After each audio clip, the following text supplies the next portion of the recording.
Pasteur Crispin Kachale, bonjour. Bonjour Daniel.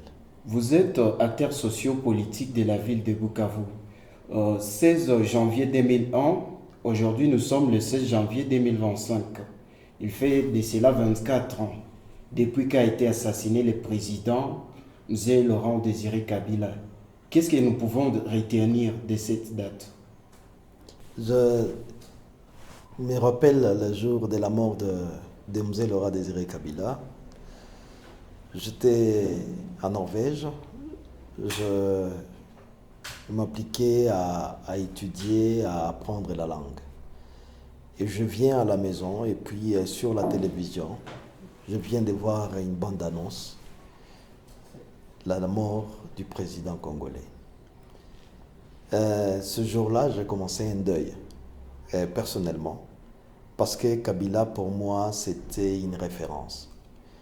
Une référence, c'est quelqu'un que je connaissais. C'est quelqu'un avec qui j'ai travaillé.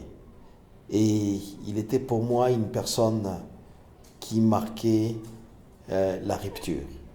La rupture parce que nous avons vécu la période de Mobutu avant ça, une dictature sans merci, une corruption à outrance et dans un pays en dégradation.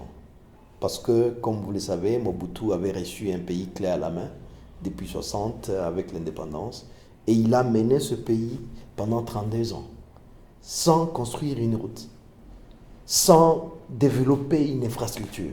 Tout ce il nous faisait, les éléphants blancs, comme on les appelle, c'était pour avoir l'argent et pour que les dignitaires du Zaïre à l'époque puissent se servir. Alors, nous avons commencé à les combattre. Et avec Kabila, nous avons eu le courage d'entrer dans cette rébellion à l'époque et qui était devenue révolution après la prise du pouvoir à Kinshasa. Alors, avec sa mort, c'était une grande perte. C'était regrettable. Et quelles ont été ses forces? Les forces de Kabila, c'est d'avoir, comme je vous l'ai dit, la rupture. C'est-à-dire que Kabila a été mené dans une rébellion. Il avait d'abord combattu lui-même, mais il n'a pas pu. Il a combattu, il a été avec les Che Guevara dans son histoire. Vous saurez ce qu'il a fait dans les collines de Fizi. Mais il a été appelé par ces partis de pays qui ont voulu combattre Mobutu. D'abord, quand je dis ces pays, là je parle du Rwanda, je parle de l'Ouganda, qui sont entrés à l'époque au Congo pour combattre les génocidaires, après donc les génocides du Rwanda.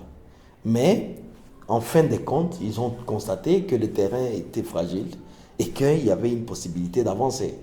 Et c'est comme ça qu'ils se sont engagés pour former une rébellion. Et là, Kabila a été associé à la rébellion pour aller jusqu'à Kinshasa. Toute personne qui a des forces a sûrement des faiblesses. Pouvons-nous également savoir quelles ont été ces faiblesses? Les faiblesses de Kabila, c'est d'abord la porte d'entrée. Il est entré avec les forces étrangères. Les premières faiblesses, les deuxièmes faiblesses de Kabila, c'est la confiance. Il a beaucoup fait confiance à toutes ces panoplies de politiciens avec qui il avançait. Et aussi les faiblesses de Kabila, c'était de n'avoir pas eu des personnes de confiance, des personnes sur qui il pouvait tout relever. Il a commencé bien sûr à former les cadres pour essayer de compenser ça, mais ce n'était pas facile parce que la population était à un degré aussi élevé de la corruption. Quelle est la leçon que nos dirigeants actuels peuvent tirer de Laurent Désiré Kabila? Nos dirigeants actuels, de ce qu'ils peuvent tirer de la leçon de Kabila, c'est la rupture encore. Je rentre sur rupture, rupture, rupture. C'est-à-dire, c'est de savoir que c'est le pays d'abord.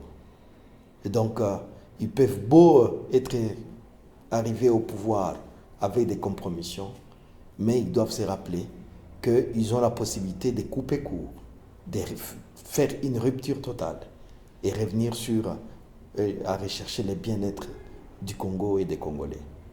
C'est la grande leçon. Josué, nous vous remercions. Nous remercions aussi Bagenda.